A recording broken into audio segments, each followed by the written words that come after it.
Hey guys, and welcome back to another episode of Let's Talk Liverpool. This time out it was Everton versus Liverpool at Goodison Park, the Merseyside derby, one of Liverpool's toughest games of the Premier League season. Normally, obviously the atmosphere at Goodison Park's always very hostile towards Liverpool. No atmosphere today, but that didn't mean that there wasn't a lot riding on the game. Obviously, the last Premier League game before the international break was that disappointing 7-2 defeat to Aston Villa, and actually Liverpool we had to show a lot of character. This game was all about how we bounced back.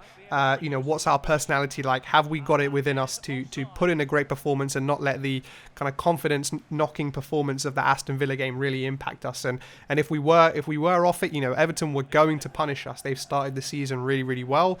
Hammers has started really, really well. Their defence has been all right, and Calvert-Lewin as well has had a very, very good start to the season. So, going into this game, I'm not going to lie, I was a little bit nervous.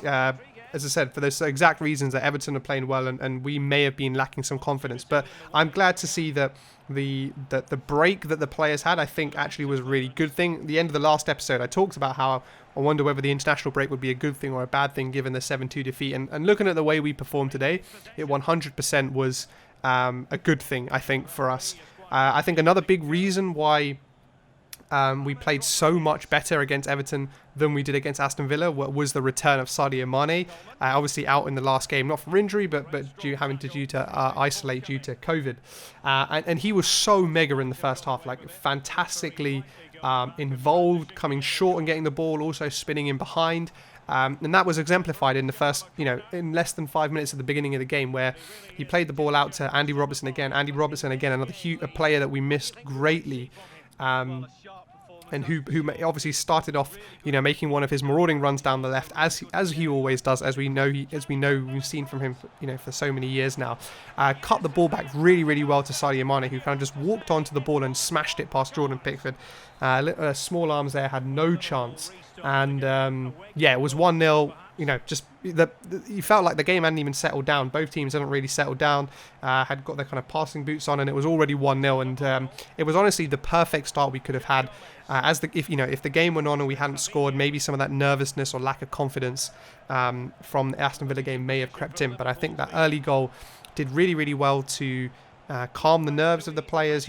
Make them feel confident again that yes, we are still a very good team. We can score goals against the best teams, and it was just a fantastic goal as well. And great to see Sadio Mane get back on the score sheet after missing the Aston Villa game. But throughout the first half, we very much exerted dominance. We had a lot of the ball.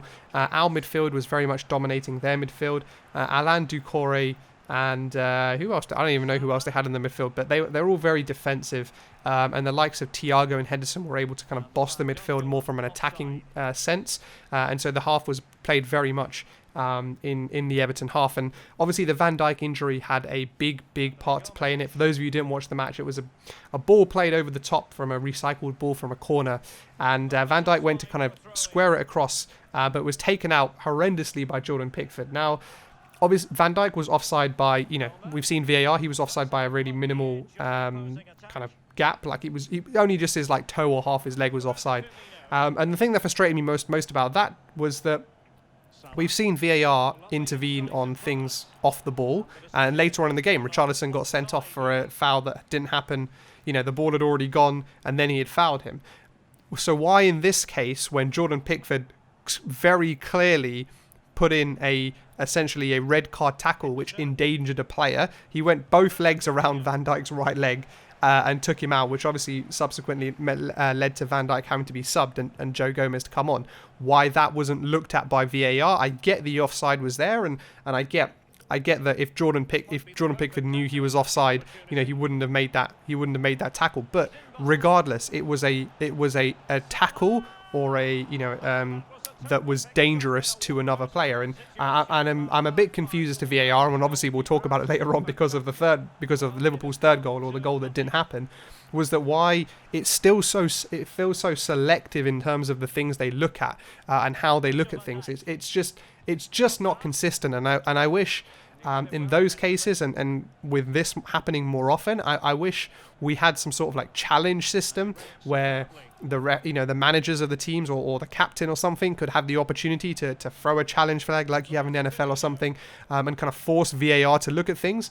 But, that shouldn't even need to happen because VAR should just be looking at things regardless. They should be looking at everything on the pitch. The whole point is you have 4 other people or 3 other people or however many people you have back at Stockley Park looking at everything that's going on in the game that the referee can't look at the same time. So that kind of baffled me a bit. And obviously, based on the saves he made in the second half, made it even more frustrating. But we'll leave that to one side. We'll leave the whole VAR bashing I'm sure we'll be talking about that in many more episodes. But I want to touch on a couple of players who I thought had really, really good games. I talked about Robertson's assist for the first goal for Sadio Mane, and I think he had a really, really good game throughout. Particularly in the first half, I think he was making those runs down the left really, really well, and I think a big part of that was because James was playing on that right wing, and James, isn't going to threaten Andy Robertson in behind and kept coming short, and he wasn't really tracking back as much, and so that let Andy Robertson really kind of attack down the left and give him more of a free role than he maybe has had in the couple of games that we played earlier on in the season. And I think he showed that with his great crosses, the goal obviously, and he continued to do that into the second half too. But before we touch on the second half, obviously they did equalise. Van Dijk having gone off, we lost a lot of that aerial presence and kind of just commanding nature that he brings to the defence. And basically the first set piece they had after Van Dijk went off, which was a corner, decent delivery from James, and it was headed in by Michael Keane. I'm not going to blame Adrian. I don't think there was much he could do with it. Michael Keane was so close to him, and obviously the header had so much power on it, he could only really parry it into the roof of the net. But that was kind of slightly frustrating because Everton were kind of slightly getting into the game a little bit. It looked like the Van Dijk injury took a bit of steam out of our play and maybe just kind of changed the way we played just a little bit. But even after their goal, they didn't really make too many chances in the rest of the first half. We still continued to dominate the ball, as I was saying, bossing the midfield with Henderson and Thiago. And then moving to the second half, the game was still very much up for grabs. Both teams, and obviously it was 1-1 at this point, both teams had kind of played decently. Everton had been very good defensively. We'd been arguably a little better offensively, but we always looked a little bit vulnerable when Calvert-Lewin or Richarlison was trying to run in behind. So the game really looked on a knife edge, and that either team, whichever team wanted to grab the game by the ruff of the neck, that would be the team that would win. And we had 20 minutes went in, 25 minutes went in, and it was getting quite frustrating. No team was really making any chances, even though Liverpool were more the aggressors still in the second half. We weren't really making any clear-cut chances, and we weren't really forcing Pickford into many saves. Well, that all changed with a goal that came from seemingly nothing. Like, there was no chances. We weren't really building an attack. Trent Alexander-Arnold whipped a ball in, try to get Firmino in the box. Yerry Mina, it wasn't the best cross, but Yerry Mina made an absolute hash of the clearance. And Mo Salah just flinged his left boot here. And we've talked about this in the past. I actually think sometimes Mo Salah is so much better when he's instinctive. And often when he has time to think, when he has time to go past players, he often, makes some mistakes or doesn't get the kind of right connection with the ball that he would want. But, this time was none of that, just flinged his left boot at it. Quite similar, actually, to the volley he scored against Aston Villa in the last game. But with Jordan Pickford, no chance. The ball was so nicely hit that it was kind of curling away from the goalkeeper as well, which gave Jordan Pickford absolutely no chance. And it was 2-1 up, and there was about 20 minutes to go. And I was here thinking, we've got Thiago is one of the best kind of controlling midfield players in the world. And he's the exact person you want on the pitch when you're 2-1 up in a derby game. Someone who can just pass the ball around, keep the tempo going. Never looks like it never looked like he's going to lose the ball. And I thought, what? This is it. We've got to see out the last 20 minutes and we should all be good. Unfortunately, that wasn't the case. And Dominic Calvert-Lewin, who had kind of threatened in behind a couple of times, as I talked about earlier, Everton always did look a threat when they did try and get that ball up long to Dominic Calvert-Lewin. And it was Luca Digne on the their left-hand side, our right-hand side.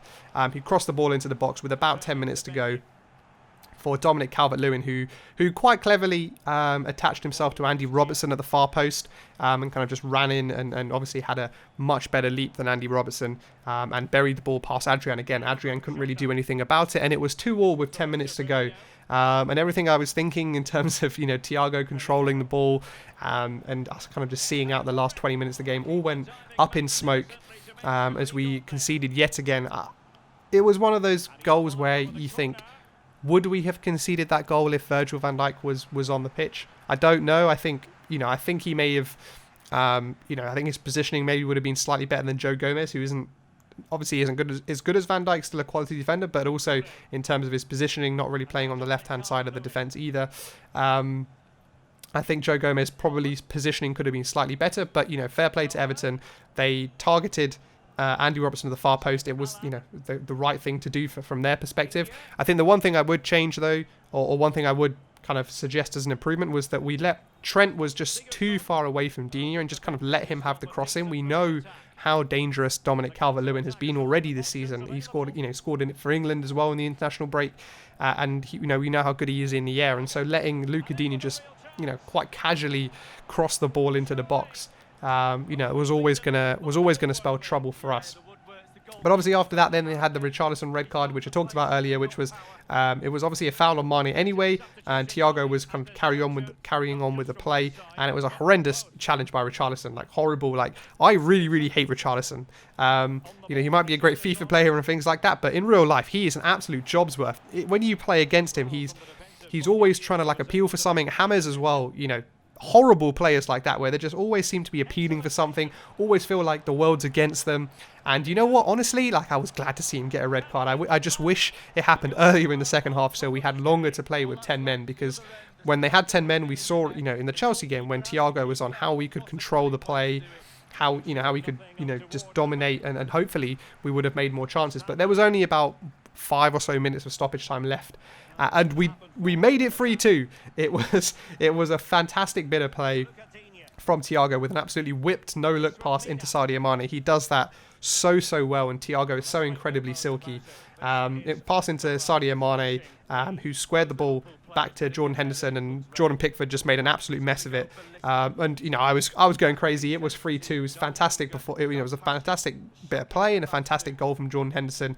And then obviously your boy VAR got involved. And again, the offside line was there and you could see, but even with the lines on the pitch, I don't know how they have made the decision that Sadio Mane was offside. And this is, I said I won't talk about VAR, but here we are. I want to hear the communication. Me as a fan, I want to hear what they're saying. I want to hear the justification for their decision, because all you see is some random lines on the pitch, lines moving. Let us hear it. Let us hear what you're talking about. If you've got nothing to hide, be transparent. Like they are in cricket, like they are in in NFL as well. Be transparent with the fans. Be transparent with the players. You can get behind the the decision. You can understand it more if you understand their rationale and thinking behind it. When it's all this kind of smoke and mirrors type thing, where it's just a decision given out, it's incredibly frustrating. But it is what it is. It's 2-2. This game almost feels.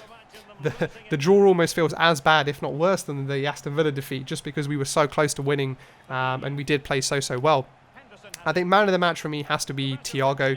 He was just so silky. Obviously, the pass to the assist for the goal that did get disallowed was amazing, and he just kind of controlled the game really well.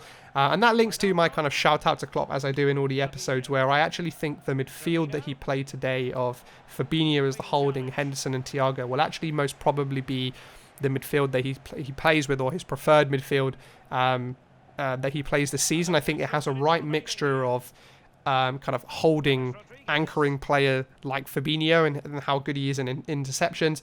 But then you marry that with Jordan Henderson, who was super mega again in the game today. Fantastic with his energy. And then Thiago, who's so silky. So, I think that's going to be my shout out to Klopp. And that is it for this episode, guys. Hope you enjoyed this one. Make sure to subscribe to my YouTube channel if you're not already. And I'll catch you guys on the next one.